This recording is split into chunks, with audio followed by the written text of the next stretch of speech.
नमस्कार मित्रांनो, काल पद्मभूषण पुरस्कार स्वीकारताना भारतातील सुप्रसिद्ध गायिका अलका याग्निक यांचा एक व्हिडिओ अनेकांनी पाहिला असेल। श्रीमती अलका याग्निक, कला पार्श्वगायन।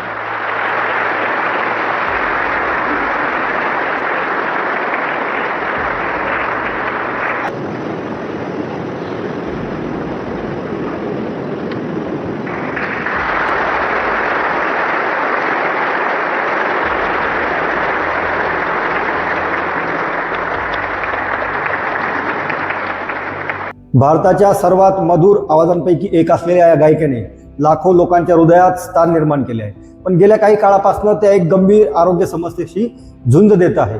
कल्पना करा, ज्या व्यक्तीचा संपूर्ण व्यवसाय, संपूर्ण आयुष्य, संपूर्ण ओळख आवाजावर अवलंबून आहे, त्या व्यक्तीलाच जर ऐकण्याची समस्या निर्माण झाली तर?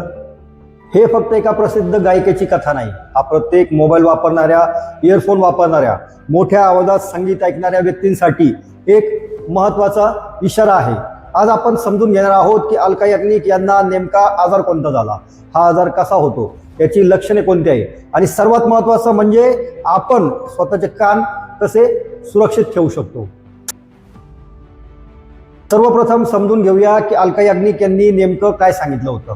2024 मध्ये त्यांनी सोशल मीडियावर एक पोस्ट शेअर केली होती। त्यामध्ये त्यांनी सांगितलं की एक विमान प्रवासानंतर त्यांना अचानक ऐकण्यामध्ये गंभीर अडचण जाणवू लागली। त्यानंतर तपासण्या केल्यावर त्यांना sensory neural hearing loss SNHL असल्याचं निदान झालं।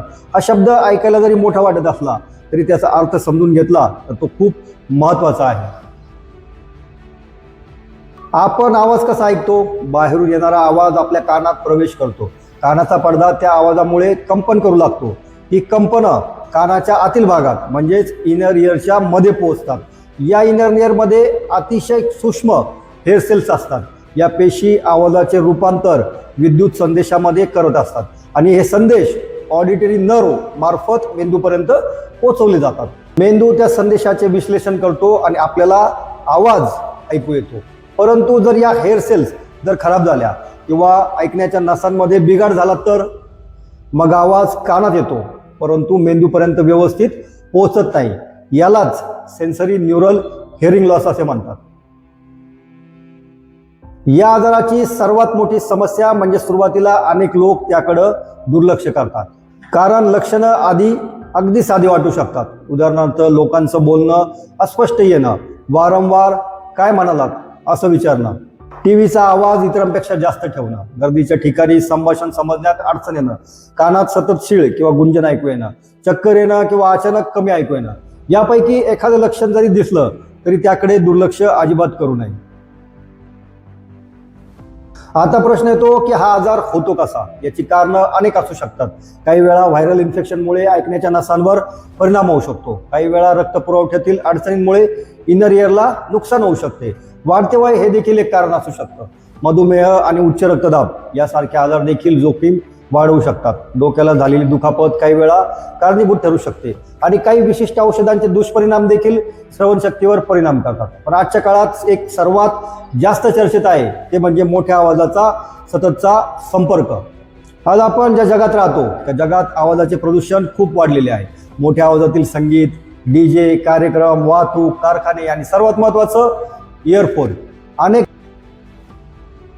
तरुण दिवसातील अनेक तास इयरफोन घालून असतात।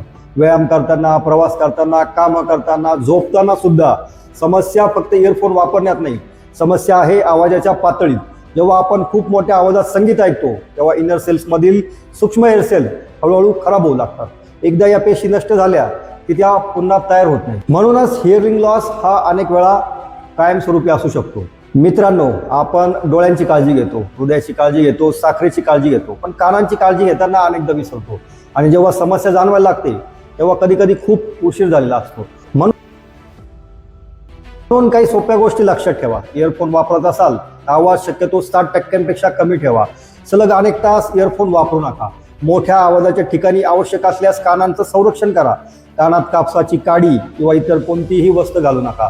आणि सर्वात महत्त्वाचं, जर अचानक ऐकू कमी येऊ लागलं किंवा कानात गुंजन सुरू झालं, चक्कर येऊ लागली तर ताबडतोब ENT तज्ज्ञांचा सल्ला घ्या। कारण काही परिस्थितींमध्ये लवकर उपचार सुरू केल्यास श्रवणशक्ती वाचवता येऊ शकते. अलका याज्ञिक यांची कथा आपल्याला एक महत्त्वाचा संदेश देते. प्रसिद्ध व्यक्ती असो किंवा सामान्य माणूस, आरोग्याच्या समस्या कोणालाही होऊ शकतात, पण योग्य माहिती, योग्य काळजी आणि योग्य वेळी उपचार यामुळे अनेक गंभीर गुंतागुंती टाळता येतात.